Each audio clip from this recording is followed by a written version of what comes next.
Bwana Cloud Mashaka Shaka Boy Gadepo Mitran baby. Bwana sasa leo niko hapa mitaa ya Sharif Shamba hapa stand ndogo tu. Nimemwona mrembo fulani hivi anasubiri daladala pale. Nataka tukampigie challenge, si ndio Let's go Kamilamani. Mambo vipi? Poa. Zima. Unakuta nani? Naitwa Bahati. Bahati, wow. Nzuri. Asante. Unasubiri daladala? Unaishi wapi Bahati? Kiwalani. Kiwalani.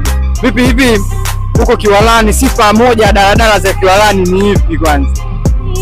Sifa ina sifa na ubaya. Unataka ipi kwanza tuanze nayo? Zote zichape. Daladala za huko bana mbaya. Unaona nyembo mbovu. Ila kuna vibe, yani madereva tuachage hivyo hivyo, wanatuachega vibe, yani nini muziki zilizotendi nini. Unajua tena? Kwa hiyo tunakuwa tumechangamka humo. Daladala ni mbaya lakini zina vibe la muziki. Wewe wanangu wa Kiwalani, wewe anasema kweli huyu. Inabidi siku moja na mimi nifike Kiwalani nijue kama ni kweli.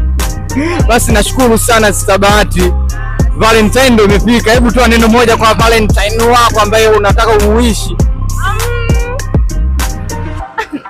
Yani kivipi yani? Sijakuelewa.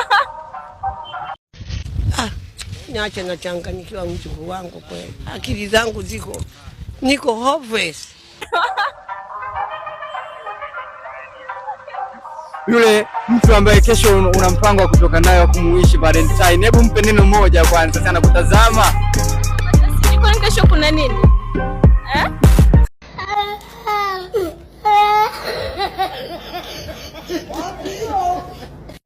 Bwana, kesho ni Valentine, mposti umpendaye, cheza kwa step, usimkanyage mwenzio, usipopostiwa usipostike, si ndio?